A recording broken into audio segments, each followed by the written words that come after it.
আসসালামু আলাইকুম এভরিওয়ান, আমি নীলাকা হোসেন ব্লগ থেকে প্রতিদিনের মতো আপনাদের সামনে হাজির হয়েছি। সবাই কেমন আছেন? আশা করি সবাই আল্লাহর রহমতে ভালো আছেন। আজকে আমি তৈরি করে দেখাবো আপনাদেরকে। অনেক সময় দেখা যায় যে আমরা যে গোশত রান্না করি, গোশত রান্না করা থেকে দেখা যায় যে মাংস থেকে যে মশলা থেকে যায়, অনেকদিন দেখা যায় যেটা জ্বালানোর পর খাওয়া হয় না, ভালো লাগে না।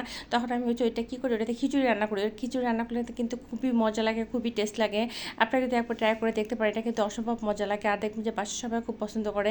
এটা হলে কিন্তু এটার সাথে আর কিছুই লাগে না। আর যেহেতু একটু বেশি করে মাংস আর মশলা দিলে আর খিচুড়িটা কিন্তু যথেষ্ট পরিমাণ সুন্দর লাগে। এটা দেখুন আমি প্লেটে প্লেটে বাড়তেছে। এটা দেখেন কালারটা কিন্তু খুবই সুন্দর হয়েছে, আর খেতে কিন্তু অসম্ভব মজার এবং একদম ঝরঝরা।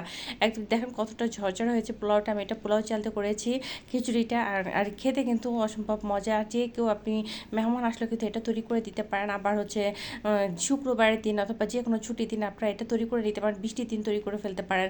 এই যে দেখুন আমি প্রথমে চালটা একটু হালকা ভেজে নিয়েছি। এখানে তেমন একটা মশলা আমি ব্যবহার করবো না, যেহেতু গরুর মাংসের মশলা এখানে যথেষ্ট পরিমাণ রয়েছে, এই জন্য এক্সট্রা কোনো মশলা ব্যবহার করবো না। চালটা আমি হালকা ভেজে নিয়েছি। এখানে আমি মুগ ডাল আর মসুর ডাল মিক্স করে নিয়েছি, পোলাও চাল দিয়ে নিয়েছি।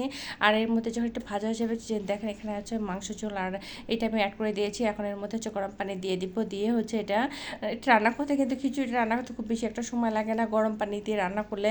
আর সব কিছু যদি রেডি করা থাকে খুব অল্প সময়ের মধ্যে কিন্তু এই দুপুরে লাঞ্চ কিংবা রাতে ডিনার সকালে নাস্তা হিসেবে আপনারা এটা তৈরি করে নিতে পারেন একদম সহজভাবে, সহজ পদ্ধতিতে। যদি দেখা যায় যে মাংস রান্না করে খিচুড়ি রান্না করে তখন অনেকটা সময় লাগে। এখানে তেল দেখে কেউ ভাববেন না যে আমি অনেক পরিমাণ তেল দিয়েছি, আসলে গরুর মাংস একটু তেল ছিল। এটা গরুর মাংসেরই তেল, এটা এক্সট্রা কোনো তেল দিয়ে না, আমি এখানে এক্সট্রা কোনো তেল ব্যবহার করি নাই।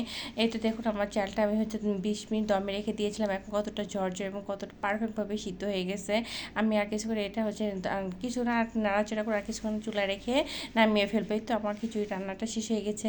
এখন আমি বিকেলে দেখে একটা নাস্তা রেডি করবো, সেই নাস্তাটা আপনাদেরকে তৈরি করে দেখাবো। আজকে আমি একটা ডাল পুরি না, আলু পুরি তৈরি করে দেখাবো। যেহেতু বিকালবেলা যে কোনো একটা নাস্তা লাগবেই। দেখা যায় আমার মেয়েরা আবার কেমন, তারা সারাদিন খাবার কী খাবে না খাবে সেটা বড় বিষয় না, বিকালে নাস্তা তাদের দিতে হবে এবং প্রতিদিন এক একটা আইটেমের নাস্তা তাদের আমার তৈরি করে দিতে হবে, বাইরে কিনা নাস্তা তারা খাবে না। এই অবস্থা। এই যে দেখেন এখানে আমি আলু ভর্তাটা আগে করে রেখেছিলাম, আটাটা মেখে রেখেছিলাম, ময়দা আটা আপনার দুটো দিয়ে তৈরি করে নিতে পারেন।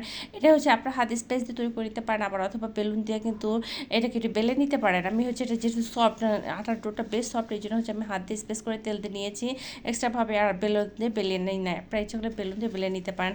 এই তো এখন আমি ডুবো তেলে ভেজে নেব। এখন যখন উপরে এটা ফুলে ওঠার জন্য একটু উপর দিকে তেল স্পেস করে দিলে কিন্তু খুব সুন্দরভাবে ফুলে ওঠে এবং সুন্দর একটা কালার চলে আসে। বাইরে থেকে আসলে অস্বাস্থ্যকর পরিবেশ বা কীরকমভাবে পুরিটা তৈরি করে আমরা নিজেরাও দেখি না, এ থেকে বাসায় তৈরি করে দিয়ে এটা আমি মনে করি সবচেয়ে বেস্ট এবং বেটার, এবং খেতেও স্বাস্থ্যসম্মত, খেতেও অনেক মজা লাগে। এই দেখুন কতটা ক্রিপসি এবং কতটা সুন্দর হয়েছে, ফুলে উঠেছে। আমি আপনাদেরকে ভেঙে দেখাচ্ছি এটা কতটা আসলে ভিতরে কতটা সুন্দর হয়েছে। বাসা তৈরি যেহেতু জিনিস, আমার রেসিপি বা রান্না যদি আপনাদের ভালো লেগে থাকে অবশ্যই লাইক করবেন, শেয়ার করবেন। আল্লাহ হাফেজ।